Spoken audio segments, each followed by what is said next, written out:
বাংলাদেশে আর বাংলাদেশের বাইরে পৃথিবীর বিভিন্ন প্রান্তে যে যেখান থেকে চ্যানেলে দেখছেন আপনাদের সকলকে সাদর আমন্ত্রণ তৃতীয় মাত্রা দেখবার জন্য সাম্প্রতিক নানা বিষয় নিয়ে আলোচনার জন্য আমার সঙ্গে স্টুডিওতে রয়েছেন আমার বায়ে বসা আছেন বাংলাদেশ জাতীয়তাবাদী দল বিএনপি দলীয় সংসদ সদস্য এবং বিএনপি কেন্দ্রীয় নির্বাহী কমিটির তথ্য বিষয়ক সম্পাদক আজিজুল বারী হেলাল এবং আমার ডানে রয়েছেন এবি পার্টির চেয়ারম্যান মুজিবুর রহমান মঞ্জু। স্বাগত আপনাদের দুজনকে তৃতীয় মাত্রা। আজিজুল বারী হেলাল, আপনাকে নির্বাচনের পরে প্রথম দেখা সংসদ সদস্য নির্বাচিত হয়, অভিনন্দন। আমি একটু আপনাদের দুজনের কাছেই বুঝতে চাই, বহুল আলোচিত বিশেষ করে নির্বাচনের পরে তো বটেই সংবিধান সংস্কার পরিষদ এবং জুলাই চার্টার এর ভবিষ্যৎ কি? এটা কি মৃত্যু ঘটতে যাচ্ছে বা অপমৃত্যু ঘটতে যাচ্ছে, নাকি এটা স্বাভাবিক পরিণতি যেটা হবার কথা সেটাই হচ্ছে? আজিজুল বারী হেলাল। দেখেন, প্রথমে আপনাকে ধন্যবাদ জানাই যে এরকম একটা গুরুত্বপূর্ণ প্রশ্ন দিয়ে আপনি অনুষ্ঠানটা শুরু করেছেন। প্রথমে আমি জুলাই সনদের কথা বলি। জুলাই জাতীয় সনদ, যেটা আপনার 84টা পয়েন্ট, নোট অফ ডিসেনশন সহ আপনার সংসদের দক্ষিণ প্লাজায় আমরা সমস্ত রাজনৈতিক দলগুলো স্বাক্ষর করেছিলাম। সেই জুলাই জাতীয় সনদ আপনার letter to letter, even the every punctuation like আপনার dot, comma, semicolon, everything will maintain and obey, এ ব্যাপারে কোনো দ্বিমত নেই। এখন বলা হচ্ছে যে এই জুলাই জাতীয় সনদ বাস্তবায়নের জন্য সংবিধান সংস্কার পরিষদ করতে হবে। সংবিধান সংস্কার পরিষদটা আপনার একটা রাষ্ট্রপতির আদেশের মাধ্যমে হয়েছে। রাষ্ট্রপতির আদেশের মাধ্যমে হয়েছে। রাষ্ট্রপতি যদি এটা অর্ডিন্যান্স দিতে, তাহলে কিন্তু এটা একটা ইম্পর্টেন্ট জিনিস হতো। আদেশ না দিয়ে যদি অর্ডিন্যান্স, 133 অর্ডিন্যান্স সে দিয়েছে, এটা একটা অর্ডিন্যান্স দিতে পারতো, দেয়নি। এটা একটা গোজামিল। কিন্তু এখন জুলাই সংবিধান সংস্কার পরিষদ, আমরা বলছি যে এইটাকে, যে আমরা বলছি যে সংবিধান সংশোধন করতে হবে, সে নামে একটা পরিষদ বা একটা কমিটি গঠন, আপনারা বলছেন একটা সংসদীয় কমিটি করে করে এটা সংশোধন করবে, সেই বিষয়ে আলোচনা। এবং তখন বিরোধী দল বলছে যে যে কমিটিটা করা হবে সেই কমিটিটা সবাই সমান ভিত্তিতে হয়। আমরা উত্তরে বলেছি যে আপনি যে কটা সিট পেয়েছেন, আমরা যে কটা সিট পেয়েছি, রেশিও অনুযায়ী কমিটিগুলো হবে। এই যে সংবিধান সংস্কার পরিষদ নিয়ে আলোচনার জন্য একটা মুলতবি প্রস্তাব এনেছিল আপনার বিরোধী দল থেকে। সেই মুলতবি প্রস্তাবের আলোকে সংবিধানের যে রুটিন কার্যক্রম, এটা বন্ধ করে 2 ঘন্টা আলোচনা হয়েছে। এবং স্পিকার বলেছিলেন যে মঙ্গলবারে, কিন্তু আপনার সংসদীয় যে ডেইলি রুটিন, সেই রুটিনের পরে যখন 71 বিধিতে আলোচনা করা শুরু হয়েছে, তখন বিরোধী দল বলল যে আমাদের যে আলোচনা, সংবিধান সংস্কার পরিষদের যে আলোচনা, এই আলোচনাটা করতে হবে। তখন স্পিকার বললেন যে আরেকটি নোটিশ এসেছে মুলতবি প্রস্তাবে, সেটা হলো এই যে জুলাই জাতীয় সনদ বাস্তবায়ন প্রক্রিয়া নিয়ে আলোচনা হবে। এটা স্পিকার গৃহীত করেছেন এই প্রস্তাবটি। তখন বিরোধী দল বলছে যে তাহলে আমাদের যে আগের মুলতবি প্রস্তাব সংবিধান সংস্কার পরিষদের, সেই প্রস্তাবটি আপনার নাল অ্যান্ড ভয়েড হয়ে যাচ্ছে। স্পিকার বলছেন না, আপনি জুলাই জাতীয় সনদের যে মুলতবি প্রস্তাবটা আনা হয়েছে, এই আলোচনা যখন শুরু হবে নিয়ে আলোচনা করতে পারবেন, তাছাড়া আপনাদের যে মুলতবি তার জন্য সময় দেওয়া হবে। কিন্তু ওনারা ওয়াক আউট করলেন। এখন বক্তব্য হলো, দেখেন, সংবিধান সংস্কার আর সংবিধান সংশোধন শব্দের খেলা। আমি সংস্কার মনে করি যে aggregations of many amendments is called reformations, তাই না? আপনার 84 প্রস্তাব আছে, 84টার মধ্যে 50টার মতো আমরা ঐক্যমত, 30টার মতো নোট অফ ডিসেনশন আছে। এই 30টা যদি আপনার সংশোধন করি তাহলে তো হচ্ছে। তো আপনি যদি, আর সংস্কার কথাটা তো ব্রড সেন্সে ব্যবহৃত হয়। এখন বলছেন যে না, আগে শপথ নিতে হবে। এখন শপথ নিতে হবে এই কথাটা জুলাই জাতীয় সনদে নেই। দেখবেন জুলাই জাতীয়, যেটা আমরা সিগনেচার, ওটাই নেই, ওটা আদেশে আছে। আর আমরা আদেশকে বলছি, আদেশটা যখন আইনে পরিণত হবে তখন আপনি এটা করতে পারেন। এখন আইনে পরিণত হয়নি তো, আদেশ ইজ নট এ ল। এবং আমার যতদূর মনে পড়ে, আদেশ জারি হবার পরে আপনারা এটাকে বিশ্বাসঘাতকতা, প্রতারণা, এই শব্দমালা আপনাদের নেতৃবৃন্দ ব্যবহার করেছিলেন। দেখেন, এটা আমরা বলছি যে এটা অন্তহীন প্রতারণার দলিল। আমাদের স্বরাষ্ট্রমন্ত্রী যেটা বলছে, আপনি বলেন যে আমরা সবাই মিলে যে পলিটিক্যাল কন্ট্রাক্টটা করেছি জুলাই জাতীয় সনদের যে 84টা পয়েন্টে, সেইটা যখন আপনি গেজেট আকারে প্রকাশ করছেন তখন আমাদের ডিসেনশনও বাদ দিলেন, আবার কিছু কিছু জিনিস ঢুকিয়ে দিলেন কি যে আপনাদের সংস্কার পরিষদে আলোচনা শপথ নিতে হবে। তাহলে এই কথাটা জুলাই জাতীয় সনদ যখন আমরা সিগনেচার করি তখন থাকলো না কেন আপনি বলেন? তাহলে এটা প্রতারণা না? আপনি আমার কাছ থেকে কন্ট্রাক্ট করলেন একটা জিনিস, প্রিন্ট ভার্সন আসার পরে গেজেট আকার যেটা সেটা আর একটা জিনিস, তাহলে এটা তো অন্তহীন প্রতারণা না? এখন আপনি দেখেন জুলাই জাতীয় সনদের ব্যাপারে যে 84টা পয়েন্টের ব্যাপারে আমরা কতটা কর্ডিয়াল, এটা আমি 3টা উদাহরণ দেবো ছোট করে। যে প্রথমটা হলো যে সবার আগে কে সিগনেচার করেছে? আমরা। We are the pioneer to implement the July জাতীয় সনদ, উই আর দ্য পায়োনিয়ার। আমরা, এবং জামাত বলেছিল করবো না, করেছে তো, এবং এনসিপি তো আপনার নির্বাচনের পরে করলো।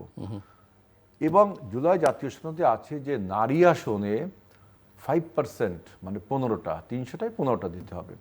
আমরা কম বেশি 9টা 10টা দিয়েছি, কিন্তু আপনারা কি জামাত ইসলামকে একটাও দিল? হ্যাঁ, আমরা বলতে পারি যে নেইমার চেয়ে কানামা ভালো, আমরা 15টা না দিয়ে 10টা তো দিয়েছি, আপনি তো একটাও দিলেন না। কর্ডিয়ালিটিটা কে বেশি শো করলো? জুলাই জাতীয় সনদে আছে যে ডেপুটি স্পিকার পদটা বিরোধী দল থেকে দেওয়া হবে। আমরা সেটা আন্তরিক বিধায় আমরা সংবিধানে ইনঅ্যাক্টমেন্ট হওয়ার আগেই আমরা বলছি আপনি নেন এটা। উনি বলে যে নিব না, যেহেতু সংবিধানে নেই। প্যাকেজ চাই, ওনারা বলছেন যে প্যাকেজ চাই। তার প্যাকেজটা কি? আপনি গেজেট না জাতীয় সনদ? দুইটা জিনিস তো। সুতরাং দেখেন যে যারা ঐক্যমত কমিশনের ছিল, আমি মনে করি ইতিহাসে একদিন তাদের এই দায় বহন করতে হবে।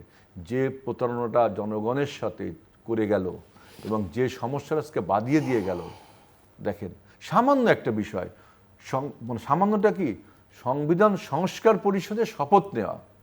আর আমরা বলছি যে সংবিধান সংশোধন, যেহেতু এই সংবিধান তো বহুবার সংশোধন হয়েছে, 72 সংবিধান ওনারা মানবেন না। আচ্ছা ঠিক আছে, 72 সংবিধান কি 5ম সংশোধনের মাধ্যমে চেঞ্জ করা হয়েছে না? এরপরেও আরও অনেক সংশোধনী এসেছে, প্রত্যেকবার সংশোধন হয়েছে নতুন একটা সংবিধান। তো এখন আমরা যদি অ্যামেন্ডমেন্ট কাউন্সিল বা কনস্টিটিউশন অ্যামেন্ডমেন্ট কাউন্সিল করেন, শপথের তো প্রয়োজন হচ্ছে না। শপথটা যদি নিতেই হতো তাহলে আপনি প্রথমে বলতে পারতেন। এবং আমাদের এই যে পটুয়াখালীর এই যে শফিকুল হক মাসুদ ছাত্র শিবিরের আমার কলিগ, আমরা একসাথে ছাত্র রাজনীতি করতাম, আমার জুনিয়র ছিল, কিন্তু ও একটা প্রশ্ন, মারাত্মক একটা প্রশ্ন তুলেছে যে এই যে দ্বিতীয় যে শপথটা, এই শপথটা একটা নীল রঙের কাগজে আমাদের দিয়েছিল আমরা যখন শপথ নিই। এই কাগজটা তো আমি পটুয়াখালীর থেকে আননি, এই কাগজটা আমার কাছে আসলো কীভাবে? আমাদের সরকারি দল থেকে আমাদের স্বরাষ্ট্রমন্ত্রী উত্তর দিয়েছেন যে আমারও প্রশ্ন যে এই কাগজটা, দ্বিতীয় শপথ নেওয়ার কাগজটা দেওয়ার আমাদের কাছে সদস্যদের রেখে এখতিয়ার নির্বাচন কমিশনের আছে কি না, তিনি কোন এখতিয়ার বলে এটা সংসদে পাঠালেন এবং তার সচিব আমাদের এই কাগজটা দিলেন, এটাও একটা দেখার বিষয়। সুতরাং সব কিছু আমার কাছে মনে হয় যে ঐক্যমত কমিশন যে গোজামিল তৈরি গেল বাংলাদেশের রাজনীতিতে, এটার দায় একদিন তাদের বহন করতে হবে। ইতিহাস থেকে কেউ আপনি রেহাই পাবেন না। মিস্টার মুজিবুর রহমান মঞ্জু। ধন্যবাদ জিলু ভাই আপনাকে। হেলাল ভাইয়ের কথা শুনছিলাম, আমাদের প্রজন্মের সংসদ সদস্য। প্রথম কথা হলো যে আপনি যে প্রশ্নটা রেখেছেন, বেসিক কোশ্চেন, যে সংবিধান সংস্কার পরিষদ আর জুলাই সনদের ভবিষ্যৎ কী। আসল প্রশ্ন তো হচ্ছে বাংলাদেশের গণতন্ত্রের ভবিষ্যৎ কী। কারণ আমরা জুলাই সনদটা করার দরকার হলোই বা কেন আমরা সংস্কার পরিষদ, তারপর ঐকমত্য কমিশন এগুলো করলাম? এতগুলো সংস্কার কমিশন কেন করা হলো? এগুলো আমাদের তো সংবিধান আছেই। আমরা এই সংস্কার কমিশন, এই ঐকমত্য কমিশন এই জন্যই করেছি যে আমাদের মধ্যে একটা ঐকমত্য ডেভেলপ করেছে যে আমাদের সংবিধানটা পরিবর্তন করতে হবে।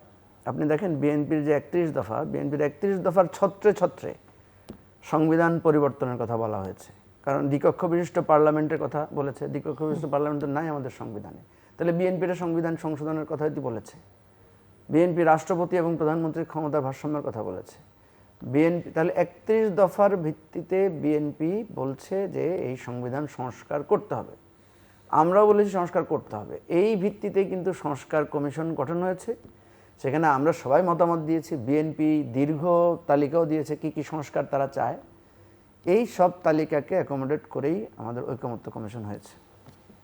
এই ইতিহাসগুলো আমাদের ভুলে গেলে চলবে না। আমরা আজকে যারা বলছি যে সংবিধান সংস্কার করবে তো পার্লামেন্ট, না, কিন্তু এখন প্রশ্ন হচ্ছে যে ওনাদের কথা যদি আমি ঠিক মাঝের মধ্যে বুঝে থাকি, যে ওনারা যেটা বলছেন, যে ওনারা যেটা অঙ্গীকার করেছেন সেটা ওনারা বাস্তবায়ন করবেন।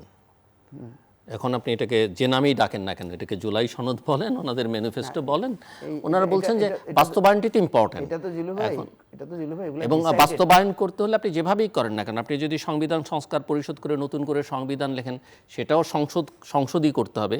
আর সেটা না করে যদি এই যে সংসদে এখন চলছে, এই সংসদেও যদি সেটা করেন, আপনি নতুন সংবিধান বলেন, সংশোধন বলেন, সেটা তো সংসদ কি করতে হবে। জিলু ভাই, সেই প্রস্তাব আজকে আমরা আনছি এই কিন্তু। প্রশ্নটাই তো আমি সেই প্রস্তাব আজকে আমরা বলছি।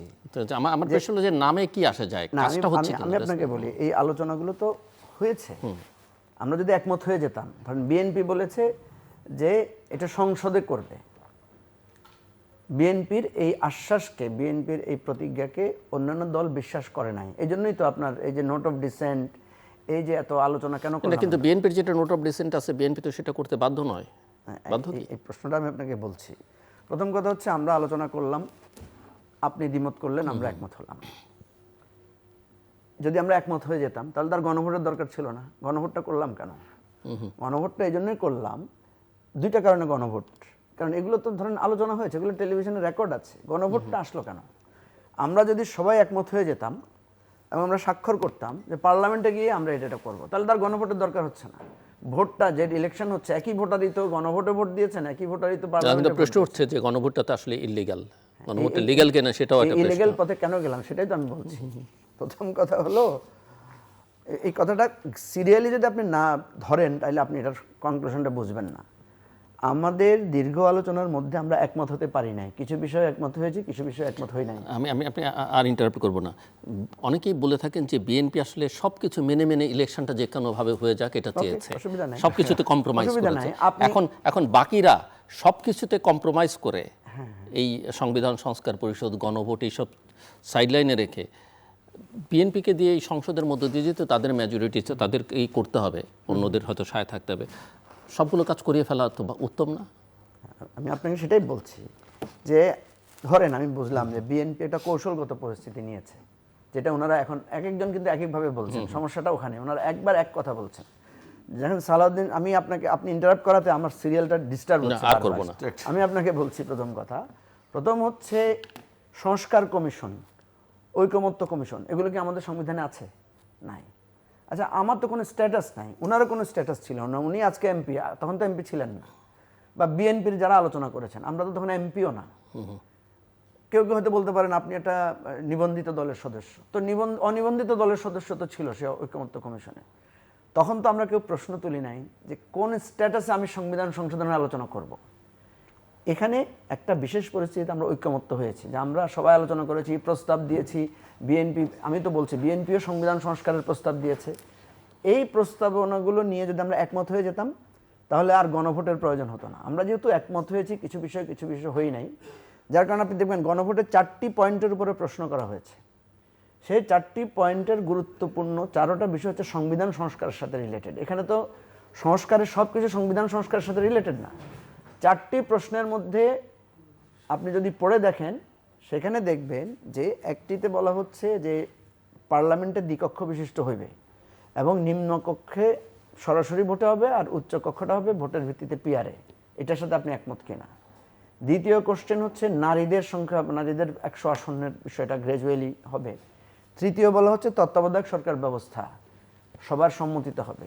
চতুর্থ বলা হচ্ছে আরও যে সমস্ত বিষয়ে ওনারা একমত হয়েছেন, সেই সমস্ত বিষয়ে আপনি একমত কিনা। এই তো 4টা কোশ্চেন। এখন বাকি বিষয়গুলো বলা হয়েছে যেগুলোতে ওনারা একমত, মানে এই 4টা বিষয়ে আমাদের দ্বিমত আছে। বাকিগুলোতে বলা হয়েছে যেগুলোতে সবাই একমত, এগুলো বাস্তবায়ন করবে সবাই পার্লামেন্টে গেলে। এইটার ভিত্তিতে জনগণকে জিজ্ঞেস করা হয়েছে আপনি একমত কিনা, আপনার মত আছে কিনা। আপনার মত থাকলে হ্যাঁ বলেন, মত না থাকলে না বলেন। এখন দেখেন বিএনপির নেতৃবৃন্দ বা পার্লামেন্টও আমরা দেখলাম, ওনারা নানা কথা বলছেন যে মানুষ এটা বুঝে নাই, মানুষ এটা পড়ে নাই। ভাই, মানুষ পড়ে নাই, যে পড়ে না দিবে, যে না বুঝলে সে না দিবে, যে বুঝছে সে হ্যাঁ দিবে। আপনি তো তার অধিকার হস্তক্ষেপ করতে পারেন না, তাকে মানে বোকা বলতে পারেন না। কারণ এটা নিয়ে দীর্ঘ আলোচনা হয়েছে, এটা নিয়ে টেলিভিশনে টকশো হয়েছে, আমরা ওই যে ঐকমত্য কমিশন আলোচনা করে লাইভ ব্রডকাস্ট হয়েছে, তারপর লিখিতভাবে দেওয়া হয়েছে। এরপরে যে জনগণ বুঝবে না, ধরুন আমাকে যদি এখন এটা বলে, আমি তো হেলাল ভাইকে না বুঝে ভোট দিয়েছি, যে উনি আমাকে সালাম দিছে, ওনার চেহারা টেহারা সুন্দর নায়কের মতো, ওনাকে দেখে আমি ভোট দিয়ে ফেলেছি ভুলে। এখন কি সেই ভুলটা আর সংশোধন করা যাবে? বাড়াতে যাবে না, তার সাথে বলবেন যে থক্ক এখন আর হবে না, না 5 বছর তো আর প্রত্যাহার করতে পারবে না। তাহলে গণভোটটা নেওয়া হয়েছে এই জন্য যেহেতু আমরা একমত হতে পারি নাই, নাম্বার 1।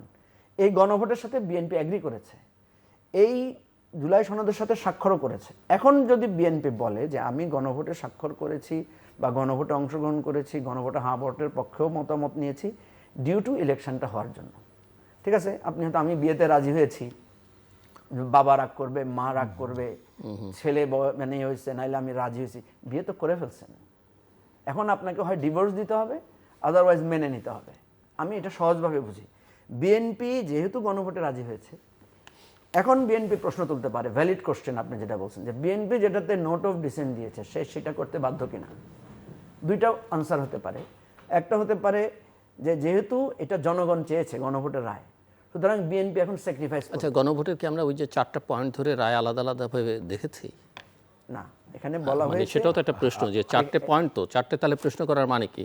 সবাই তো নিশ্চয়ই 4টেতেই হ্যাঁ বলেনি একসঙ্গে, আর তাহলে তো 4টে না, দরকারও ছিল না। ওখানে বলাই হয়েছে, আমি তো বললাম এটা নিয়ে বিতর্ক থাকতে পারে। আমি আপনাকে বললাম যে আপনি এখান থেকে চকবাজার যাবেন, চকবাজার থেকে রিক্সায় মানে ধরেন আরে অন্য জায়গায়, ওখান থেকে কমলাপুর যাবেন, 4টা কোশ্চেন করলাম। আপনি বললেন যে আমি তো চকবাজার পর্যন্ত যাব না, আমি তো ডাইরেক্ট কমলাপুর যাব, তাহলে আপনি সেখানে না লিখবেন। না তো একবার লিখতে, না তো 4বার লিখতে হবে না। না 4বার তো হ্যাঁ লিখবেন তো 4বার করতে না, হবে। 4বার তো লিখতে পারবেন না। এই জন্যই বলছি ভাই, আমি যখন একটা ডিসিশনে পৌঁছি, অনেকগুলা মিলে সবগুলাতে প্রত্যেকটার অক্ষরতে আমি রাজি হই না, আমি অ্যাজ এ হোল রাজি হয়েছি প্যাকেজের উপরে। আমার যদি ধরেন আমি বললাম জিলু ভাই, আপনি আমাকে বললেন যে ভাই আপনাকে 8টায় প্রোগ্রাম আছে, আপনাকে আসতে হবে, সাদা শার্ট পরে আসতে হবে, কালো প্যান্ট পরে আসতে হবে, ঠিক 9টায় পৌঁছতে হবে। তো আমি বললাম যে আমার তো ভাই সাদা শার্ট নাই, কালো প্যান্ট নাই, আচ্ছা ঠিক আছে ম্যানেজ করে আসবো। আমার অনিচ্ছা সত্ত্বেও আমি 4টা রাজি হলাম, বাট আমি একটা পয়েন্টে ধরেন আপনাকে না করে দিলাম, ভাই আমি 9টায় আসতে পারবো না, সাদা শার্টও পরতে পারবো, কালো প্যান্টও পরতে পারবো, কিন্তু 9টায় আমি আসতে পারবো না ভাই, সো আপনার সাথে আমার ডিল হচ্ছে না। এগুলো নিয়ে অনেক বিতর্ক আমরা করতে পারবো। অর্থাৎ যে ফলটি হোক বা সঠিক হোক, একটা গণভোট হয়েছে, আপনি সেটাতে পার্টিসিপেট করেছেন। একটা জিনিস ধরেন, এখন আমাদের মধ্যে বিতর্কটা কি নিয়ে? অহেতুক এখানে কিন্তু একটা সাংবিধানিক জটিলতা আছে। দেখেন বলছে প্রেসিডেন্ট আদেশ দিতে পারে না, ঠিক আছে, ধরে নিলাম পারে না, তাহলে প্রেসিডেন্ট যে মানে বেগম খালেদা জিয়াকে মুক্তি দিয়েছেন প্রথম দিন, পারেন উনি? না, আমি বলছি প্লিজ একটু আমাকে বলতে দেন, আপনি পরে জবাব দেন। সংবিধানে স্পষ্ট বলা আছে প্রেসিডেন্ট প্রধানমন্ত্রীর পরামর্শ ছাড়া 2টি কাজ উনি করতে পারবেন শুধু, একটা হচ্ছে সুপ্রিম কোর্টের প্রধান বিচারপতি নিয়োগ দিবেন, আর সরকার প্রধানকে উনি নিয়োগ দিবেন। এর বাইরে প্রধানমন্ত্রীর পরামর্শ ছাড়া উনি কিছুই করতে পারবেন না। তাহলে উনি বেগম খালেদা জিয়াকে মুক্তি দিলেন মির্জা ফখরুলের অনুরোধের প্রেক্ষিতে, এটা কি সংবিধান সম্মত? Number 1 question. দ্বিতীয়, উনি অ্যাটর্নি জেনারেল নিয়োগ দিলেন, কার পরামর্শে দিয়েছেন? কোথায় প্রধানমন্ত্রী? প্রধানমন্ত্রী তো ভারতে পালিয়ে গেছেন, দেখাইতে পারবেন উনি? পারবেন না। উপদেষ্টা যেভাবে হয়েছে শপথ দিচ্ছে, অ্যাটর্নি জেনারেল সেভাবে হয়েছে না না, উপদেষ্টা কিভাবে হয়েছে? উপদেষ্টা তো আমি বলতেছি সেটা, আমি আপনাকে সেটা বলতেছি, আমি আপনাকে সেটা বলছি ভাই, এই জন্যই বলছি যে এইগুলো বিতর্ক আমরা করতে পারবো। কালকে এই বিতর্ক হয়েছে, কিন্তু অন্তহীন প্রতারণার দলিল আপনিও দিতে পারবেন, আমিও দিতে পারবো, সুতরাং এগুলো নিয়ে শেষ হবে না। আমি আপনাকে বলি, প্রথম কথা হচ্ছে বেগম খালেদা জিয়া মুক্তি পেয়েছে কবে? বেগম খালেদা জিয়া মুক্তি 6 তারিখ। আমি আপনাকে বলে দিচ্ছি, প্রেসিডেন্ট না, কিন্তু আমার না আমি আপনাকে অনেক আসামিকে মুক্তি দিতে পারে উইদাউট কনসালটেশন অফ প্রধানমন্ত্রী। না আপনি আপনি আপনি আপনি কিন্তু সংবিধান, আপনি কিন্তু সংবিধান প্রণেতা, এই সংবিধান দেখে প্রণেতা না, সংবিধান প্রণেতা হবো কেন আমি? সংবিধান ডক্টর কামাল। না ঠিক আছে, আমি বলি না প্রণেতা ওই অর্থে যে আপনারা আবার নতুন করে করবেন, আইন প্রণেতা তো সেই অর্থে বলছেন। আচ্ছা এনিওয়ে, আইন প্রণেতা, সরি, আমি যেটা বলছি, আপনি যদি প্রেসিডেন্টের এখতিয়ার ধরেন, সঠিক সংবিধানের আলোকে প্রেসিডেন্ট পারেন না, উনি প্রধানমন্ত্রীর পরামর্শ ছাড়াই অ্যাটর্নি জেনারেল নিয়োগ দিয়েছেন, উনি নিজেই বলেছেন মির্জা ফখরুলের অনুরোধে উনি বেগম জিয়াকে মুক্তি দিয়েছেন। তৃতীয়, এখন আপনি বলছেন যে উনি আদেশ দিতে পারেন কিনা, ঠিক আছে, প্রথম কথা হচ্ছে যে আপনি যখন প্রেসিডেন্টের আদেশকে চ্যালেঞ্জ করবেন, প্রত্যেকটা আদেশকে আপনাকে চ্যালেঞ্জ করতে হবে। আপনি আপনার পক্ষেরটাকে চ্যালেঞ্জ করবেন না, বিপক্ষেরটা চ্যালেঞ্জ করবেন, তাহলে হবে না। আমি মূল কথাটা যেটা বলতে চাচ্ছি, এই বিতর্কের আপনি শেষ করতে পারবেন না, কারণ আমরা 8 মাস ধরে। আমি আপনার সঙ্গে একমত যে এই ডিম আগে না মুরগি আগে, এই বিতর্কের সাথে বড় কথা হচ্ছে যে বিষয় নিয়ে সবাই ঐকমত্য হয়েছে সেগুলো ইমপ্লিমেন্ট হচ্ছে কিনা সেটাই মুখ্য বিষয়। জিলু ভাই, এটাই আমি বলছি। আমি মনে করি বিএনপি, আমি বিএনপিকে অবিশ্বাস করি না। অবিশ্বাসের অনেক কারণও আছে, সেটা আমি বলতে পারি, কিন্তু আমি বিএনপি একটা নতুনভাবে ক্ষমতা এসেছে, 1 মাস 2 মাস এখনো যায় নাই, এখনই আমি বিএনপিকে অবিশ্বাস করার পক্ষপাতী না। কিন্তু আমি তো বিরোধী দল, আমার দায়িত্ব কি? ধরেন বিএনপি যখন বাংলাদেশ ব্যাংকে একজন ঋণ খেলাপিকে নিয়োগ দেয়, বিরোধী দল হিসেবে আমার দায়িত্ব কি? আমি দুইটা করতে পারি। একটা হচ্ছে ঠিক আছে ভাই, আপনারা যা করছেন সাপোর্ট দিলাম, তো আমি তার বিরোধী দল নাই। আর আমার প্রশ্ন হচ্ছে প্রশ্ন করা, যে আপনি ওনাকে নিয়োগ দিয়েছেন, এরকম একটা লোককে নিয়োগ দিতে পারেন কিনা, উনি জবাব দিবেন। এটাই তো মানুষ সিদ্ধান্ত নেবে, জনগণ সিদ্ধান্ত নেবে।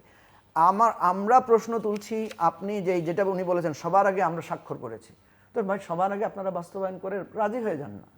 আপনার দেখেন বিতর্কটা কি নিয়ে, তত্ত্বাবধায়ক সরকার নিয়ে কোনো সমস্যা নাই, একটা পয়েন্টে বিএনপির নোট অফ ডিসেন্ট, যে তত্ত্বাবধায়ক সরকারে আমরা বলছি যে প্রধান সরকারি দল বিরোধী দলের এঙ্গেজমেন্ট থাকতে হবে।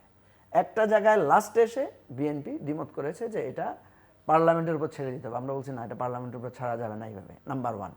নাম্বার 2, আমরা বলেছি যে আপনার নিয়োগের ক্ষেত্রে, প্রধান নিয়োগের ক্ষেত্রে কমিটি কাজ করবে। সবচেয়ে বড় পয়েন্ট যেটা, সেটা হচ্ছে উচ্চকক্ষ নিম্নকক্ষে। উচ্চকক্ষে আপনি মানে ভোটের পিআরের ভিত্তিতে আপনি দিবেন। এটা নিয়েই মূল বিতর্কটা বিএনপির সাথে। নোট অফ ডিসেন্টের প্রধান এটা এখানে, বিএনপি যদি এটা মেনে নেয়, বিএনপির কি ক্ষতি হবে বলেন? বিএনপির একটাই চ্যালেঞ্জে পড়বে যে সে সংবিধান সংশোধন করতে গেলে আপার হাউসে গিয়ে সে হয়তো কঠিন একটা বিতর্কের মধ্যে পড়তে পারে, কঠিন একটা ডিবেটের মধ্যে, তারপরে সেখানে সে 50% প্লাস থাকবে। এখন এইটাকে আপনি যদি এখন সাংবিধানিক মার পেছে ডিম আগে না মুরগি আগে ফেলতে পারবেন, কিন্তু জনগণ আপনাকে মনে করবে যে আপনি অহেতুক একটা ঝামেলা তৈরি করছেন। আর সবচেয়ে বড় কথা হচ্ছে, আপনি যদি সাংবিধানিক বিতর্ক তোলেন, ভাই আওয়ামী লীগ আসলে এই পুরো প্রসেসটাই অবৈধ হয়ে যাবে। সেই আশার আশঙ্কা বা সম্ভাবনা আছে, আমরা আলোচনা করবো ওটাও আমরা আলোচনা করবো সময় থাকলে নিঃসন্দেহে। মঞ্জু ভাই, আলোচনা আপনার মাল্টিফেসেট, অনেক পথ, অনেক দিক দেখা যাচ্ছে। আমি কয়েকটা বিষয় আলোচনা করি। যে বারবার বলছে গণভোটকে কি বিএনপি এখন অস্বীকার করছে? গণভোট কেন হয়েছিল, কেন গণভোট করার প্রয়োজন হয়েছিল? যে জুলাই জাতীয় সনদ বাস্তবায়ন করবে না, যে দলই ক্ষমতায় আসুক কেউ কাউকে বিশ্বাস করছে না। বিএনপি মনে করে যে ওরা করবে না, ওরা মনে করে যে বিএনপি করবে না, তৃতীয় পক্ষ মনে করে কেউ করবে না। এই যে জুলাই জাতীয় সনদ যে বাস্তবায়ন করব, এই যে কমিটমেন্ট পলিটিক্যাল পার্টিসগুলোর, এর সাথে যোগ রয়েছে জনগণের উইলস, পিপলস উইলস, যে হ্যাঁ আমরা জুলাই জাতীয় সনদ আপনি বাস্তবায়ন করতে বাধ্য। সেই জনগণের মধ্যে হা না ভোট হয়েছে, হা ভোট জয়যুক্ত হয়েছে, অর্থাৎ জুলাই জাতীয় সনদ আমরা বাস্তবায়ন করতে সবাই মোরালি বাধ্য, লিগালি না, এটা আরেকটা আলোচনা। মোরালি আমরা বাধ্য এবং উই আর কমিটেড, এবং আমরা ডিক্লেয়ারও করেছি যে জুলাই জাতীয় সনদ আমরা বাস্তবায়ন করব। তার মানে কি গণভোটের সমস্যা তো সমাধান হয়ে গেল। গণভোট কি হয়েছে যে কি প্রক্রিয়ায় বাস্তবায়ন হবে, সেজন্য তো আর গণভোট হয়নি। গণভোট হয়েছে জুলাই জাতীয় সনদ আমরা মানবো কি মানবো না, বাস্তবায়ন করব কি করব না। হেলাল ভাই, সমস্যা তো এটা নিয়ে না। আপনি যখন বলেন গণভোট অবৈধ, আপনি যখন বলেন আলোচনা প্রেক্ষিতে গণভোট অবৈধ কেন বলা হয়, আপনারা একটা সমাধান করে না কেন বলা হয়, সংবিধানে যদি ছিল না এই জন্য বলা হয়। আর গণভোট যে আপনি করছেন,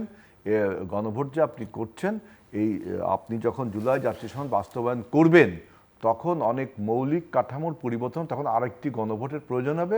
অর্থাৎ প্রথম গণভোটটা আননেসেসারি, এই সমস্ত কারণে গণভোটের কথা। এখন আমি গণভোটটাকে লিগালি ধরে বললাম যে গণভোটটা হয়েছে যে আমরা জুলাই সনদ বাস্তবায়ন করব কি করব না, করব। আপনি যে 4টি পয়েন্টের কথা বললেন না, ওই 4টি পয়েন্ট নিয়ে অনেক কথা বলা যায়, ওই বিষয়ে এখন আমি যাব না। আর আমরা কি বাস্তবায়ন করব কি করব না, করবো কি করব, জুলাই জাতীয় সনদ। সেই জুলাই জাতীয় সনদে যা কিছু আছে আমরা সব বাস্তবায়ন করব। সুতরাং এটা নিয়ে তো মানে একদম সমস্ত ক্রিস্টাল ক্লিয়ার একদম, যে আমরা জুলাই জাতীয় সনদ বাস্তবায়ন করব। এই বাস্তবায়ন করবার জন্য আপনারা বলছেন সংস্কার পরিষদ নামে আপনাকে শপথ নিতে হবে। তা আপনি বোঝেন, আমি এমপি হিসাবে শপথ নিয়েছি, আমি এমপি হিসাবে শপথ নিয়ে আমি যদি আরেকটি শপথ নিই, তাহলে আমার প্রথম শপথটা কি নাল অ্যান্ড ভয়েড হয় না? আমার তো এই একটা কোশ্চেন। আর আরেকটা দেখেন, আপনি যে বলছেন যে নোট অফ ডিসেনশন আমরা যেগুলো দিয়েছি, এইগুলো তো আমাদের নির্বাচন ম্যানিফেস্টোয় ছিল না, যে আমরা ক্ষমতায় গেলে আমরা এই কাজগুলো করব। এখন সেজন্য জনগণ আমাকে 52 শব্দটা আসলো কোত্থেকে বলেন তো? সংস্কার পরিষদ শব্দটা আসলো কোত্থেকে? এটা অর্ডারে দিয়ে দিছে, সনদে নেই, তাই তো। তার মানে এটা একটা প্রতারণা না, না? আপনি আমার সাথে এটা তো আপনি অর্ডারটা তো আমার সাথে আলোচনা করে দেননি তো। অর্ডারটা দিয়েছেন আপনি ওই রাষ্ট্রপতির অর্ডারটা আপনি পড়ে দেখেন যে সংবিধান জুলাই সনদ বাস্তবায়ন উইদিন দ্য ব্র্যাকেট সংবিধান সংস্কার পরিষদ আবার বাস্তবায়ন আদেশ। মানে আপনার সেন্টেন্সটাও আমার কাছে ইনকমপ্লিট মনে হয়েছে, যে প্রেসিডেন্ট অর্ডার একটা। এখন সেইখানে আপনি বলছেন যে সংস্কার পরিষদে শপথ নিতে হবে। আপনি জুলাই সনদে এটা লিখলেন না কেন? হেলাল ভাই একটু যোগ করে দিই গণভোটের যে ভোটটা নেওয়া হয়েছে, গণভোটটা মানছি আমরা, ওখানেই তো এটা লেখা আছে। ওখানে বলা হয়েছে যে গণভোট অর্ডিন্যান্সে, আদেশ তো না। গণভোট কিন্তু অর্ডিন্যান্স, গণভোট কিন্তু আদেশ না। আমি বলি গণভোট হচ্ছে অর্ডিন্যান্স আলোকে। তাহলে আপনি জুলাই জাতীয় আপনি এই সংস্কার পরিষদ এটা কেন অর্ডিন্যান্স জারি করলেন না? এটা আরেকটা প্রতারণা, আরেকটা গোজামিল। আমি প্রতারণা শব্দ গোজামিল। আপনি তো অর্ডার না দিয়ে আদেশ দিতে পারতেন, তাই তো সমস্ত আলোচনা শেষ হয়ে যেত। এখন সেটা এই বলছি, প্রশ্নটা আপনাদের ক্যাবিনেট মেম্বার মিস্টার জোনায়েদ সাকিকে প্রশ্ন করবেন। আপনারা বিএনপি যে দাবিটা তুলেছিল যে আমরা পার্লামেন্টে সব করব, এই আমাদের জোনায়েদ সাকিব মহোদয়, আমাদের রাষ্ট্র সংস্কার আন্দোলনের ভাইয়েরা সেখানে বলেছেন যে পার্লামেন্ট সংবিধান সংশোধন করতে পারে, সংস্কার করতে পারে না। এই জন্য সংবিধানের এই আমূল পরিবর্তনের জন্য, যেহেতু ফান্ডামেন্টাল ক্যারেক্টারও চেঞ্জ হচ্ছে, সেজন্য গণপরিষদ অথবা সংবিধান সংস্কার পরিষদ লাগবে। এই গণপরিষদ সংবিধান সংস্কার পরিষদের বিতর্কে এসে ওনারা বললেন, প্রস্তাব দিলেন যে আমরা এই পার্লামেন্টকে দুইটা ক্যারেক্টার দিতে পারি। যেমন আপনার এখন দুইটা ক্যারেক্টার, আপনি একই সাথে বিএনপির নির্বাহী কমিটির সদস্য, একই সাথে আপনি সংসদ সদস্য। তো এই দুই ক্যারেক্টারে বললো যে এই পার্লামেন্টের মেম্বাররাই পার্লামেন্টটাই সংস্কার পরিষদ হিসেবে কাজ করবে। এটা বিএনপির মেম্বার আর পার্লামেন্ট মেম্বার আর গণপরিষদ মেম্বার এক জিনিস না। গণপরিষদের যদি মেম্বার হন আপনি, তাহলে আপনাকে you have to create a new constitution. ভাই 72 সালে কি হয়েছে? 72 সংবিধান কারা করছে? 72 সালের সংবিধান আপনার ওই যে প্রেসিডেন্ট অর্ডার, প্রেসিডেন্ট তখন কেন ওই একবারই হয়েছে 72 সালের কত এপ্রিল, ওই এক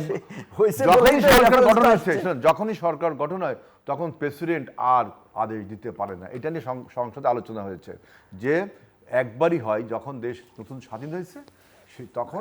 আমি তো ওই কথাটাই বলছি। আপনি বলছেন সব বাস্তবায়ন করবেন, কিন্তু আপনি প্রসেসটাকে যখন প্রশ্নবিদ্ধ করছেন, মানুষ না দেখেন এরা তো আসলে বাস্তবায়ন করবেন। আপনি কি মনে করেন ওনারা যদি ওনাদের নোট অফ ডিসেন্ট যেগুলো আছে সেগুলো বাদ দিয়ে যেগুলোতে ওনারা একমত হয়েছিলেন সেগুলো যদি বাস্তবায়ন করেন, আপনি কি তাতে সন্তুষ্ট হবেন? আমি তো বললাম দুইটা প্রসেস আছে। একটা হচ্ছে ওনারা সংসদে আসে সংখ্যাগরিষ্ঠ কে বলেন? ওনারাই তো। সংস্কার পরিষদ যদি হয় ওখানে সংখ্যাগরিষ্ঠ কে? ওনারাই। ওনারা যদি ওখানে বলেন যে আমরা আমাদের নোট অফ ডিসেন্ট গুলো বাস্তবায়ন করব, শপথ নিতে হবে কেন? এটা আপনি বলেন শপথ নিতে হবে। শপথের প্রশ্নটা আসছে কি? শপথের প্রশ্নটা আসছে আমরা এখনই তো বসে আমরা তো বলছি যে কি প্রক্রিয়ায় বাস্তবায়ন এখনই আমরা করি। হেলাল ভাই, আমি আপনাকে বলি শপথ নিলে সমস্যা কি? আপনি তো নিতে হবে, সমস্যা কি? নিতে হবে না। এটা এই প্রশ্নটা আপনি এইজন্য বললাম জুনায়েদ সাকিকে জিজ্ঞেস করবেন। এই প্রশ্নটা এগুলা তো এমনি হয় না ভাই, এখানে সংবিধান না না আমি বলি, কিন্তু এটা তো ব্যাপারটা এরকম না যে জুনায়েদ সাকিব বা আজিজুল বারী হেলাল বললে সেটা না না না জিলু ভাই, আমি ঠিক যে আপনার কথা ঠিক।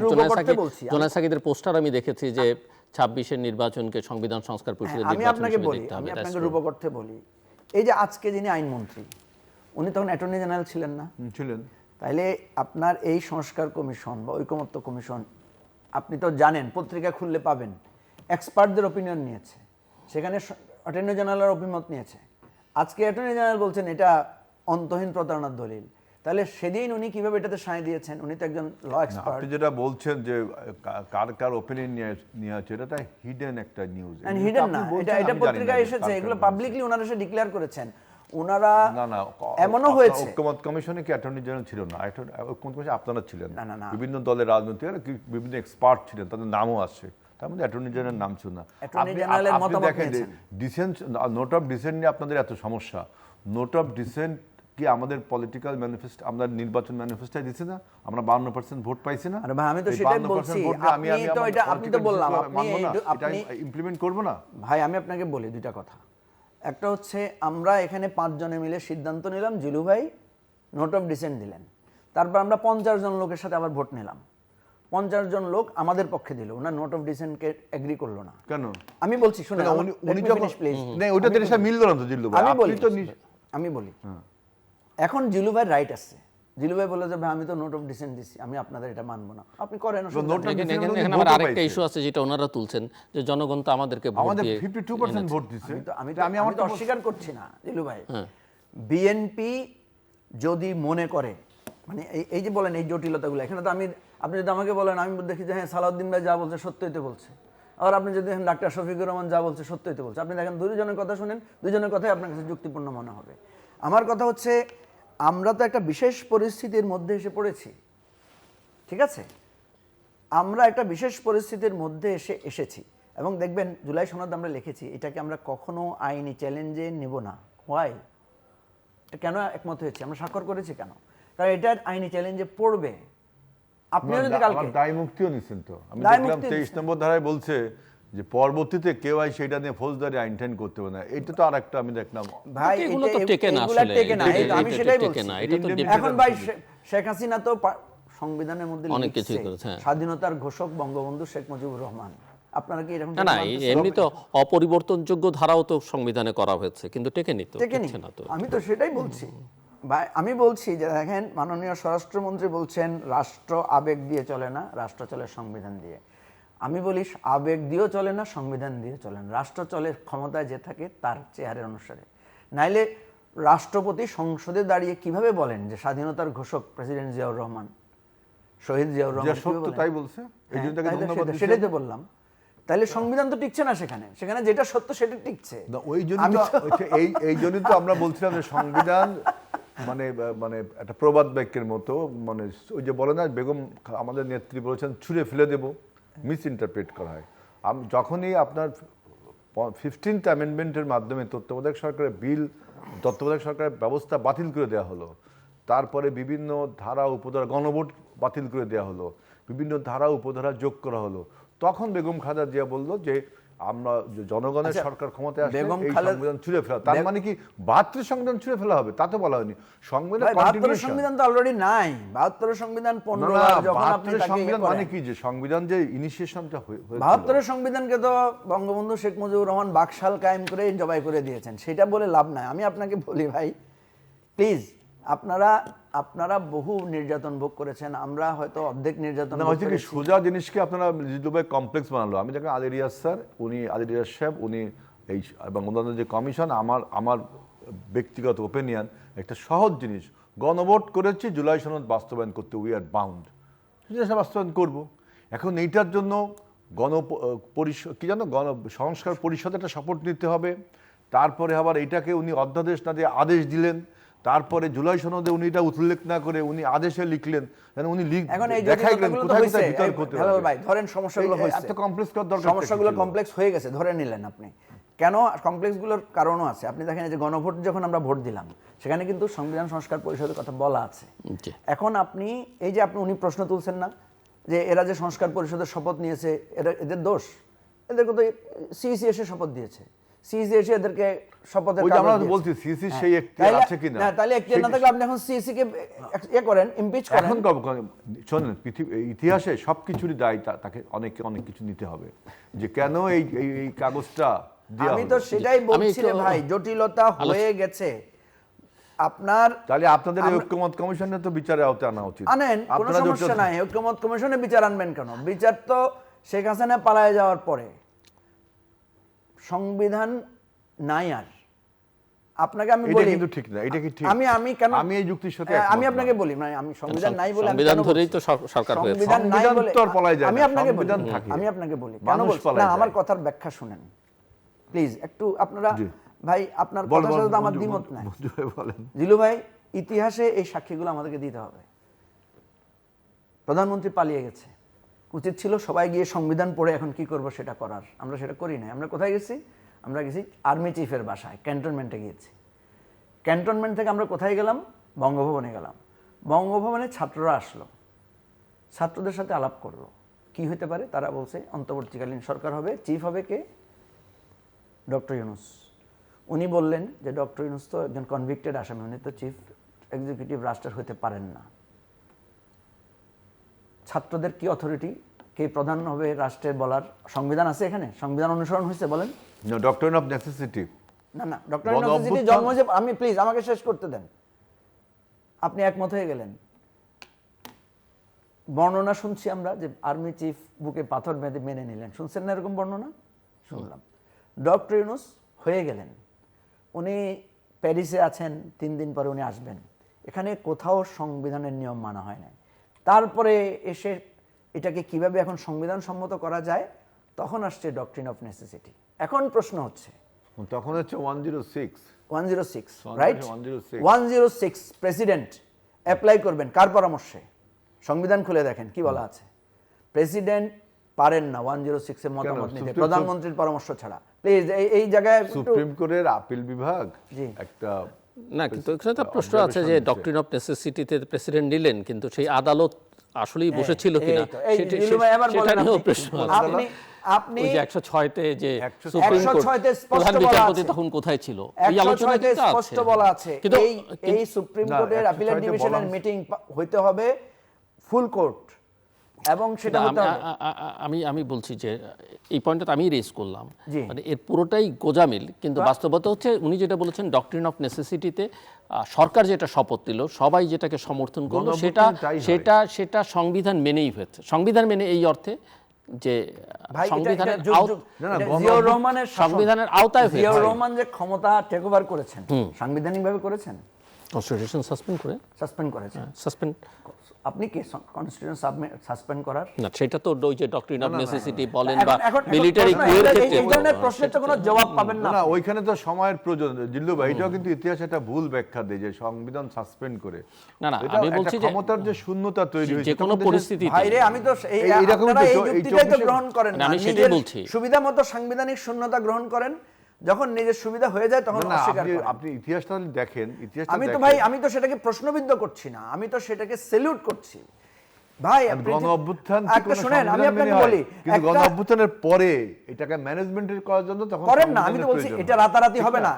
আমি আমার কথাটা, আপনার কথাটাকে আমি মেনে নিচ্ছি হেলাল ভাই। আমার কথা হচ্ছে এই যে বারবার আমরা সংবিধানচ্যুত হয়েছি, এরশাদের সময় হয়েছি, জিয়াউর রহমানের সময় হয়েছি, 111-এ হয়েছি, 90-এর গণ অভ্যুত্থানের পরে কেয়ারটেকার ছিল না আমাদের সংবিধানে, আমরা কিন্তু কেয়ারটেকার অধীনে নির্বাচন করে পরে পোস্ট অফিস সবাই মেনেই। হ্যাঁ, কথা হচ্ছে ভাই এবারও তো একই রকম অবস্থা। আপনারা ভাই এই সাংবিধানিক বিতর্ক না তুলে বরং সংবিধান সম্মতভাবে কিভাবে এটাকে জায়েজ করবেন ওইটাতে জান আল্লাহর ওয়াস্তে, খুবই সরল ওইটাতে জান আল্লাহর ওয়াস্তে গণভোটের রায় 1400 মানুষের রক্তের, 1400 জুলাই সনদ আমরা মানছি, বরঞ্চ আপনি জুলাই মানে বিরোধী দল, আমি বিধানের সাথে বলতে চাই, আমরা তো জুলাই সনদ মানছি রে ভাই, বরং আপনারা যেগুলো মানেন না তাও আমরা মানছি।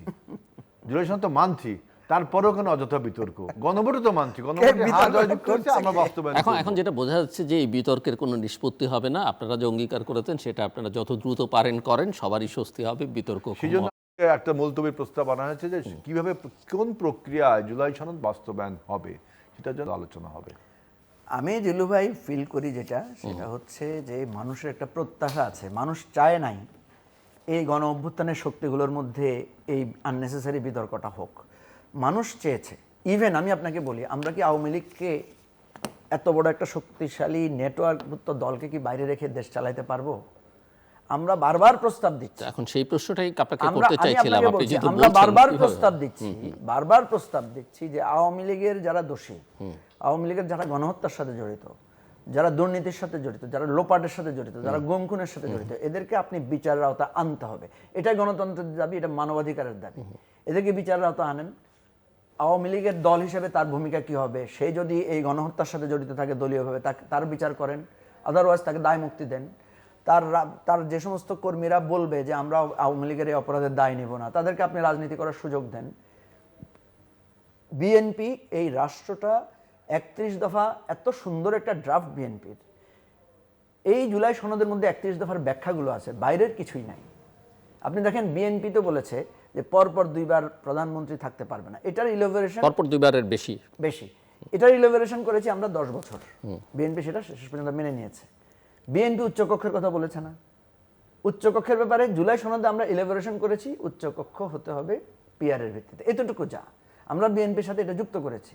বিএনপি মানলে মানলো, না মানলে মানবে না ভাই, কি হবে গায়ের জোর আপনি না মানেন। গায়ের জোর কেন, আমরা 52% ভোট দিছি যে মানবো না, জনগণ মানেন না ভাই, অসুবিধা কি? এটা কোনো PR এই না হয়- উচ্চকক্ষ আপনারা যদি না মানেন, এই উচ্চকক্ষ তো মানি, আপনার এই উচ্চকক্ষের দিকে কেউ ফিরেও তাকাবে না। মঞ্জু ভাই এটা মানুষ ভুল বুঝছে, উচ্চকক্ষ তো মানি, উচ্চকক্ষ কিভাবে আপনি ফর্মুলেট হবে? উচ্চকক্ষ মানেন, আপনার রাবার স্ট্যাম্প উচ্চকক্ষ মানেন, তাইলে এটা মানা হইলো? আপনার দৃষ্টিতে রাবার স্ট্যাম্প তো কি আপনি বলেন, আপনি চাচ্ছেন নিম্নকক্ষ আর উচ্চকক্ষ যদি একই রকম হয়, লঘুর একটা শাসন চাপিয়ে দিচ্ছেন। দেখেন দিল্লু ভাই, আমরা চাপিয়ে উচ্চকক্ষে দিচ্ছি না, এমন একটা অবস্থা আমি করেছে, আপনাকে চ্যালেঞ্জ করতেছি। উচ্চকক্ষে এমন একটা হেলাল অবস্থা ভাই, করছে, এটা সব আনইলেক্টেড।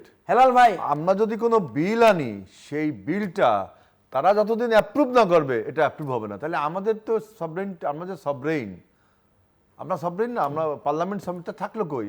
মানে উচ্চকক্ষ আনইলেক্টেড, তিনার সব পাওয়ার, তিনি না বললে অ্যাপ্রুভ, আমার যতই বিল আনি, তাহলে আমাদেরটা তো হলো না। আমরা সরাসরি নির্বাচিত হয়ে আসলাম, আমরা একটা আইন প্রণয়ন করব, একটা আইন বিল আনলাম, আইন করলাম, ওইটা উচ্চকক্ষ তাদের আনইলেক্টেড মর্জি মোতাবেক তারা অ্যাপ্রুভ না করলে আর আমাদের এটা কোনো মূল্য নেই। এটা হতে পারে? আনইলেক্টেড কেন? আনইলেক্টেড না তারা, আনইলেক্টেড না। না না, আমি তো সরাসরি ইলেকশনে তো elected। দুইটা প্রসেস ভাই, আমি তো এই জন্যই বলছি এই জায়গাগুলো আপনারা, আমি তো চ্যালেঞ্জ করছি আপনাকে, আপনারা এই যে গণভোটের যে হাঁ ভোট দিয়েছে, বেশিরভাগ শুধু এই উচ্চকক্ষের কারণে দিয়েছে। কারণ আমি এই পর্যন্ত একটা লোককেও পাই নাই এরকম, বিএনপির লোকদেরকে আমি খুব বোল্ডলি এটার ব্যাপারে আর্গুমেন্ট করতে দেখি নাই যে উচ্চকক্ষ ভোটের ভিত্তিতে পিআরের ভিত্তিতে হবে। আদার দেন এই উচ্চকক্ষ তো প্রাণহীন, এটা মূল্যহীন, এটা অযথা 100টা মানুষকে আপনি জাস্ট প্রাইস পোস্টিং করবেন। তাহলে তো আমাদের নিম্নকক্ষ প্রাণহীন। না, নিম্নকক্ষ প্রাণহীন না, নিম্নকক্ষের নিম্নকক্ষে ভাইব্রেন্ট হয়, তাহলে সেই নিয়মে যদি উচ্চকক্ষ গঠিত হয় ওটাও ভাইব্রেন্ট হবে। ভাইব্রেন্ট হবে না তো, সেটা একটা হবে আর একটা হবে না কেন? হবে না, সেখানে তো আপনি যাবেন শুধু, আমি যেটা বলি ওই ভাইব্রেশন, একই ভাইব্রেশন তো ওখানে দরকার নাই, ওইটা তো রাখা হচ্ছে ফিল্টারিং এর জন্য। তো ফিল্টারিং এ যদি না হয়, আপনি ফিল্টারিং আপনি করার যদি উচ্চকক্ষের আমাদের যে 31 দফা, সেখানে উচ্চকক্ষের ব্যাপারে আমাদের একটা ব্যাখ্যা আছে, আপনি ব্যাখ্যাটা পড়বেন। কারণ আমরা 31 দফা গ্রামে গঞ্জে মানুষের কাছে সেমিনার সিম্পোজিয়াম করে বুঝিয়েছি। সেখানে লেখা আছে যে সমাজের মেরিটোরিয়াস পিপল বা সমাজের বিখ্যাত অনেক ব্যক্তি যারা রাষ্ট্র আইন কানুনের ব্যাপারে দক্ষ এবং জনগণের প্রতি কিছু দায়বদ্ধতা আছে, তারা আমাদের এই প্রচলিত রাজনীতিতে আসতে পারে না, প্রচলিত যে রাজনৈতিক ব্যবস্থা ঢুকতে পারে না। এখন জিল্লুর ভাই উনি যদি আমাদের মতো এই যে রাস্তায় চুঙ্গ ফুকে রাজনীতি উনি করতে পারবেন, ইচ্ছে করলেই করতে পারবেন, একসময় ছাত্র রাজনীতি করেছেন, এখন উনি ইচ্ছে করলেই করতে পারবেন না। কিন্তু রাষ্ট্রকে দেওয়ার মতো অনেক ক্যাপাসিটি তার আছে। এই সমস্ত লোককে সন্নিবেশিত করবার জন্য অর্থাৎ ট্যালেন্ট হান্টিং। কিন্তু সেক্ষেত্রে উচ্চকক্ষের ভূমিকা কি হবে? উচ্চকক্ষের ভূমিকা আপনার মানে তার ক্ষমতা বা পাওয়ার কি থাকবে? মনে করেন আমাদের যে পলিসিগুলো আছে, পলিসি স্ট্র্যাটেজিগুলো আছে, সেই সব বিষয়গুলো মানে আলোচনা করে মতামত দেয়া। যে লন্ডনে যেমন না, আপনার না, হাউস অফ উচ্চকক্ষ- লর্ডস, না, দেখে হাউস অফ মানে রিপ্রেজেন্টেটিভ যেটা আছে, হাউস অফ লর্ডসের যে কাজ, হাউস অফ রিপ্রেজেন্টেটিভের কাজ তা না। হাউস অফ লর্ডসের একটা কাজ আছে না, যে আপনার পলিসি স্ট্র্যাটেজি, তারপরে আরো কি আপনার স্কলার কোনো বিষয়, স্কলারটা মতামত দিতে পারবেন, সেখানে আপনাদেরও একটা সংসদ হবে, এই টাইপের একটা কিছু। আমি তো উচ্চকক্ষের কোনো এক্সিকিউটিভ ক্ষমতা নাই, একটাই ক্ষমতা আছে, যদি সংবিধান সংশোধনের কোনো বিল উচ্চকক্ষ সেটাকে, আমরা যেটা বলেছি Review যে করবে। তারা সংখ্যাধিক্যের ভিত্তিতে সেটাকে রিজেক্ট করে ফেরত পাঠাতে পারবে, কোনো আইনও তারা পাঠাতে পারবে ফেরত, কিন্তু সেটা যদি আপনার নিম্নকক্ষ দুইবার, ওটা অটোমেটিক্যালি ইমপ্লিমেন্টেড হয়েছে। উচ্চকক্ষ শুধুমাত্র একটা অভিভাবকত্বের ভূমিকা পালন করবে। আমরা এই জায়গাটাই বলছি, অভিভাবকত্বের জায়গাটাও যদি নিম্নকক্ষের একটা রেপ্লিকা হয়, তাহলে এটা অভিভাবকত্বের ভূমিকা পালন করতে পারবে না। খুব সুন্দর সুন্দর কথা হেলাল ভাই বলছেন, সত্য কথা। আপনি দেখবেন ওনাদের 31 দফার 8 নম্বর ধারাটা যদি আপনি পড়েন, সেখানে দেখবেন ওনারা বলেছেন যে প্রতিষ্ঠানগুলোতে দক্ষ ভালো লোকদেরকে নিয়োগ দেওয়া হবে, দলীয়করণ করা হবে না, সুন্দর একটা কমিটমেন্ট আছে। কিন্তু আপনি দেখবেন এই যে বিএনপি যতগুলো নিয়োগ দিয়েছে, এই প্রশ্নটা আমি রেজ করতে চাই। আমি বলতে সবগুলোতে থাকি বাংলাদেশ ব্যাংক নিয়ে বলেছেন। দেখেন মঞ্জু ভাই, আমি 1 মিনিট বলি। আজকে যে সমস্ত নিয়োগ আমরা দিয়েছি, এটা তো জনপ্রতিনিধি নির্বাচনের মাধ্যমে নিয়োগ দিতে হয়, কিন্তু ডক্টর ইউনূস সরকার এই নির্বাচনটা বন্ধ করে দিয়েছে। এখন এই পদগুলো ফাঁকা রয়েছে, কিন্তু এই পদে থেকে যেমন সিটি কর্পোরেশনে মানুষ মশার কামড় খাচ্ছে, সিটি কর্পোরেশন ময়লা দুর্গন্ধ, বিভিন্ন এলাকায় এই সমস্যাগুলো আছে, জনগণ সেবা থেকে বঞ্চিত হচ্ছে। লায়াবেল কে? সরকার। তো সরকার এখন ওইখানে একজনকে, যতদিন নির্বাচন না হচ্ছে, সরকার কিন্তু বলছে যে আমরা খুব শীঘ্রই নির্বাচন দেবো, আইনটা করে আমরা এই স্থানীয় পরিষদ নির্বাচন দেব। তো এই এন্টারিম পিরিয়ডে আমরা একটা প্রশাসক নিয়োগ দিচ্ছি।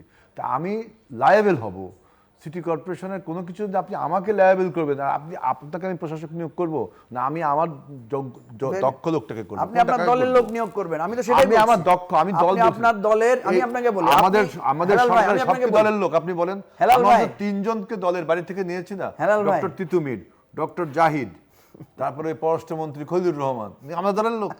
তাহলে আপনি কি বলতে পারেন আমরা সব দলীয় লোক দিচ্ছি?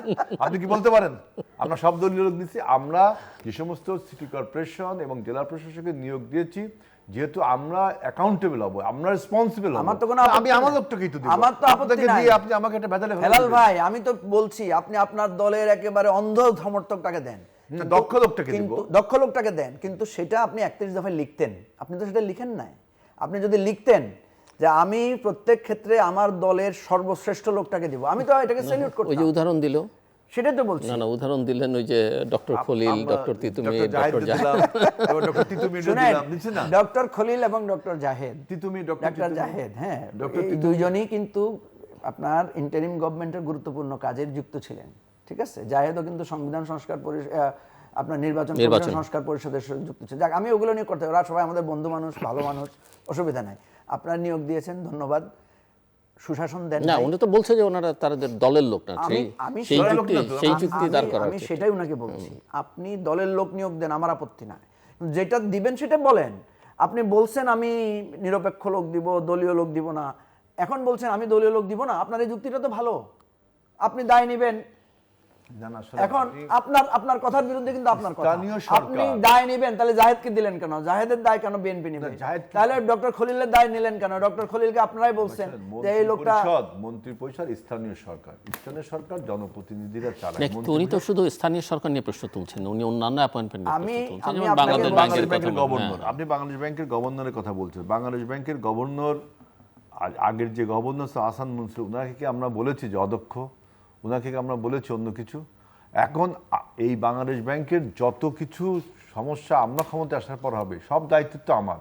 তা আমি হাসান মনসুর সাহেবের কাছে আমার দায়িত্বটা বুঝে না নিয়ে আমি আমার যোগ্য লোকটিকে আমি তো এটার পক্ষে ভাই, কিন্তু আমি বলছি ওইটাই বলতেন আপনি তো সেটা বলেন নাই, সে কথাই বলছি। আপনি রায় নিয়েছেন, মানুষকে কি বলে আপনি রায় নিয়েছেন? 31 দফায় কি লেখা রায় নিয়েছেন যে জিল্লু ভাইয়ের মতো লোকদেরকে বসাবেন, 31 দফায় লেখা রয়েছে, কিন্তু রায় পাওয়ার পরে আপনি বসাচ্ছেন আপনার লোকদেরকে। এটাই আমার কথা। আমার বিরোধিতা বা আমার সমালোচনা হচ্ছে সেই জায়গাটায়। আপনি এখন যেটা বলেছেন আমি এটার সাথে একমত। আপনি আপনার দলের ভালো লোকদেরকে নিয়োগ দিবেন, সেখানে মশার কামড় থেকে আমাদের রক্ষা করবেন, সেখানে কীটনাশকের আমাদেরকে দিবেন, আমার কোনো আপত্তি নাই। আপনার লোকদেরকে বসাই দিয়ে আপনি আমাদের এই যে পেট্রোল যে মজুদদারি হচ্ছে সেখান থেকে রক্ষা করবেন, আমার তো কোনো আপত্তি নাই। আপনি যদি সেটা বলে রায়টা নিতেন, আমার সমালোচনা থাকতো না। আপনি রায় নিয়েছেন যেটা বলে, যেটাকে আমি আবারও বলছি যে বিএনপির প্রতি ট্রাস্ট ডিফিসিটটা কেন? ট্রাস্ট ডিফিসিটটা এই জন্য যে অতীতেও আমরা দেখেছি বিএনপি কেয়ারটেকার সরকার থেকে সরে এসেছে। অতীতেও আমরা দেখেছি বিএনপি যে প্রতিশ্রুতি দিয়েছিল বা আওয়ামী লীগ হাসিনা যে প্রতিশ্রুতি দিয়েছিল সে প্রতিশ্রুতি রক্ষা করেনি। সরকার তো আমরা সরে আসেনি, তো আওয়ামী লীগ সরে গেছে। কেয়ারটেকার সরকার হবে কি হবে না তখন একটা ডিবেট হয়েছিল 94 সালে, তাই না? কেয়ারটেকার সরকার আমরা বলছিলাম হবে না, আজকে পরে হয়েছে সেটা, এবং সেটা করার জন্য আমাদের অনেক স্ট্রাগল করতে হয়েছে। কেয়ারটেকার সরকার বিএনপির সাথে আন্দোলন করে আদায় করতে হয়েছে। আপনি স্মৃতিটা ভুলে এবং দেখেন আমি আপনাকে বলেন, আমরা যদি আন্দোলন চালিয়ে আমরা যদি প্রতিবাদ চালিয়ে যেতাম, তাহলে বাংলাদেশে কি হতো? রক্তগঙ্গা বইতো, তাই না? কিন্তু আমরা যে জনগণের উপর জুলুম করতে চাই না, জনগণের রক্তক্ষরণ করতে চাই না, আমরা কিন্তু দেখেন সেই কেয়ারটেকারটা এই 12 ফেব্রুয়ারি নির্বাচন প্রয়োজন হতো না যদি আপনারা পদত্যাগটা না করতেন। চিন্তা করেন, জিল্লু ভাই 94 সালে যদি আপনি পদত্যাগ না করতেন, তাহলে তো সংসদে বিল আনা হয়ে যেত। বেগম খালেদা যে বলছে সংসদে বিল আনি, যেই বলছে সে ওনারা পদত্যাগ করলো। তখন আমরা 148 সিটে আমি তো আর পারলাম না, তখন তো আমাকে নির্বাচন করতে বাধ্য হচ্ছি। আমরা কত স্ট্রাগল করে নির্বাচনটা করে আমরা ঠিকই কথা রাখলাম। শোভনী, এই বিতর্ক তো হলো অ্যাপয়েন্টমেন্ট নিয়ে, নানান কিছু নিয়ে।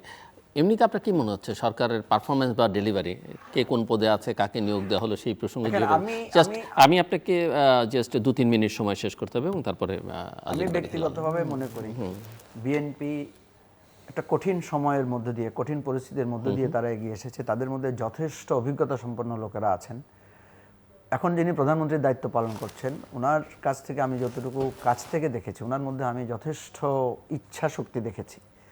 এবং হেলাল ভাইদের মতো যারা আছেন, আমাদের বন্ধু, আমাদের সিনিয়র জুনিয়র মিলিয়ে আমরা দেখেছি তাদের মধ্যে একটা প্রতিশ্রুতি আছে। এবং জেলখানায় তো আমরা সেই কষ্টগুলো উপলব্ধি করেছি। আমরা যখন রাজপথে মার খেয়েছি, পুলিশের মানে দাপরানিতে আত্মগোপনে থাকতে হয়েছে, সেই সময়গুলোতে আমাদের মধ্যে তো মেসেজ চালাচালি, গোপন আলাপ তো হয়েছে।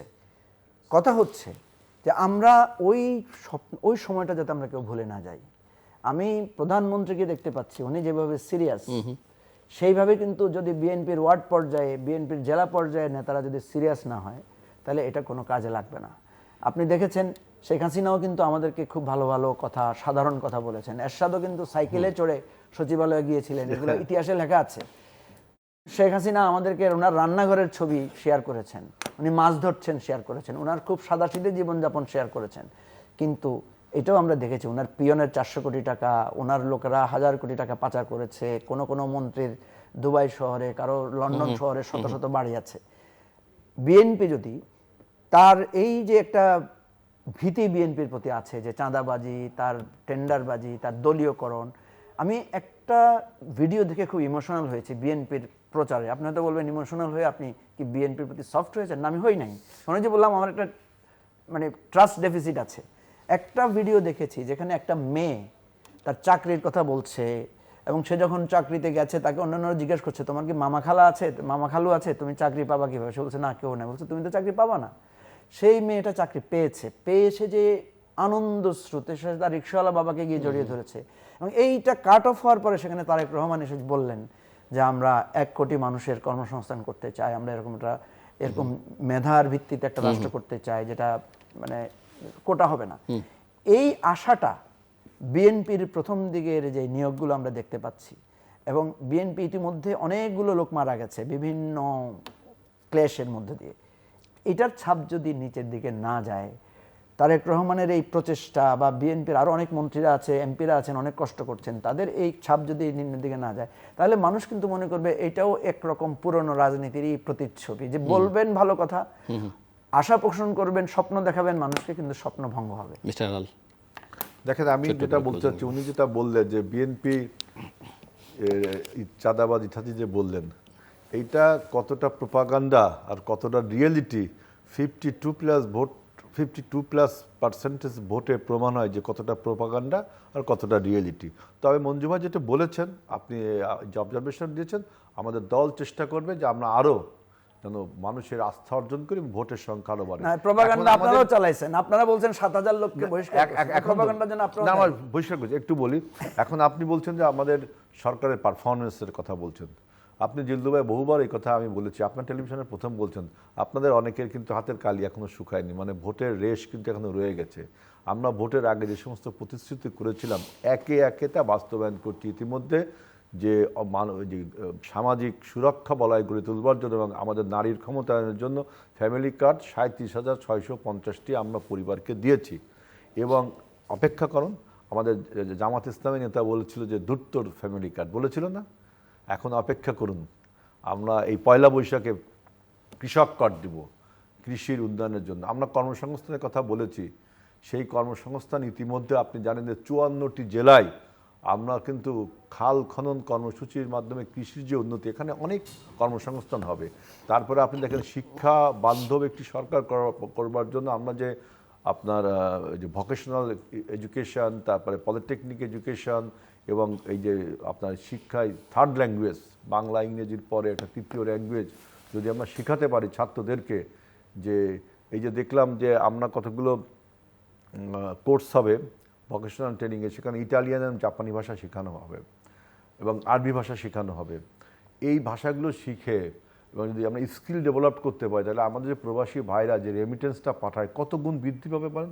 একজন লেবার আপনার টেবিল জব পেয়ে যাবে যখন সেই স্কিল ডেভেলপটা হবে ভোকেশনাল ট্রেনিং, পলিটেকনিক ট্রেনিংয়ের মাধ্যমে। আর যদি মধ্যপ্রাচ্যে যায় যে আরবি ভাষাটা শিখাইতে পারি, তো বোঝেন মধ্যপ্রাচ্যে তো আপনারা গেছেন সৌদি আরবে, আমাদের সব লেবাররা স্ট্রিট বিভিন্ন জায়গায় কাজ করে, কিন্তু টেবিল জবে আমরা খুব পিছিয়ে আছি, ভারতীয় থেকে পিছিয়ে আছি। আপনারা সবাই বিদেশে যা দেখছেন, ইউরোপে যা দেখছেন, টেবিল জব ভারতীয়রা করছে, আমরা করছি এই নিচের জবগুলো। কিন্তু আমি যদি একটু স্কিল ডেভেলপ করতে পারি, ওদের ভাষাটা শেখাতে পারি। আপনার যে মিউনিকে যে আপনার এই বিএমডব্লিউ কোম্পানি, ওখানে আমি যা দেখলাম যে বাংলাদেশ থেকে পলিটেকনিক শিক্ষা নিয়ে গেছে, সে বিএমডব্লিউ কোম্পানিতে একটা ট্রেনের ওই যে চেন বানায়, ওইখানে সে টেবিল জব করছে। আমি বলছি, তুমি কি পাস?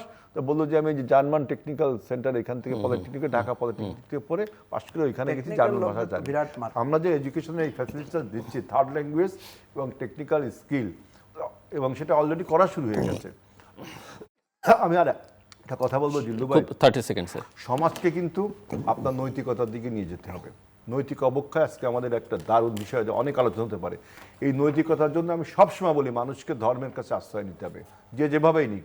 মানুষ যদি ধার্মিক হয়ে ওঠে, আপনার সমাজটাও নৈতিক হয়ে উঠবে। এই জন্য আমরা দেখবেন সমস্ত ইমাম, মুয়াজ্জিন, পুরোহিত, ফাদার, এদেরকে আমরা রাষ্ট্রীয় পর্যায়ে ভাতা দিচ্ছি, কারণ এই ধর্মগুরুরা রাষ্ট্রীয় যে নিম্ন পর্যায়ে থাকে, তাহলে কিন্তু এদের মর্যাদা পূর্ণ হয়। ধন্যবাদ। আমরা এইভাবে সমাজকে নৈতিক সমাজে দর্শক অনুষ্ঠানের শেষ প্রান্তে আমরা সামাজিক যোগাযোগ মাধ্যম ফেসবুক, এক্স এবং ইউটিউবে তৃতীয় মাত্রা লাইভ স্ট্রিম হচ্ছে, আপনি দেখতে পারেন। টেলিভিশনের পর্দায় দেখতে না পারলে যে কোনো সময় যে কোনো স্থান থেকে ইউটিউবে তৃতীয় মাত্রা চ্যানেলটি সাবস্ক্রাইব করে এই পর্ব বা পুরনো পর্বগুলো আপনি দেখতে পারেন। মিস্টার মুজিবুর রহমান মঞ্জু এবং মিস্টার আজিজুল বারী হেলাল, অসংখ্য ধন্যবাদ এই আলোচনা অংশ নেবার জন্য। দর্শক, যে বিতর্ক আমরা শুনলাম, রাজনীতিতে আসলে এই বিতর্ক চলতেই থাকবে এবং এটা এক ধরনের সুস্থ বিতর্ক। সরকারকেও ঠিকঠাক পথে রাখবার জন্য এই বিতর্কের প্রয়োজনীয়তা রয়েছে। তবে জনগণের আশা, যে যার অবস্থান থেকে যাই বলুক না কেন, জনগণের আশা যে ক্ষমতাসীনরা বিশেষ করে তারা যে অঙ্গীকারটা করেছেন, সেই অঙ্গীকার তারা বাস্তবায়ন করবেন, যত দ্রুত সম্ভব সেটা বাস্তবায়ন করবেন। অন্যদিকে বিরোধী দলের কাছে প্রত্যাশা থাকবে যে তারা যে অঙ্গীকার করেছিলেন, কিন্তু জনগণের সমর্থন নিয়ে হয়তো রাষ্ট্র পরিচালনার দায়িত্বে তারা যেতে পারেননি, কিন্তু তাদের অঙ্গীকারের সপক্ষে তাদের যে প্রচারণা, সেটা তারা জোরদার রাখবার চেষ্টা করবেন। আমাদের সঙ্গে থাকবার জন্য অসংখ্য ধন্যবাদ। আপনাদের সবার জন্য শুভকামনা।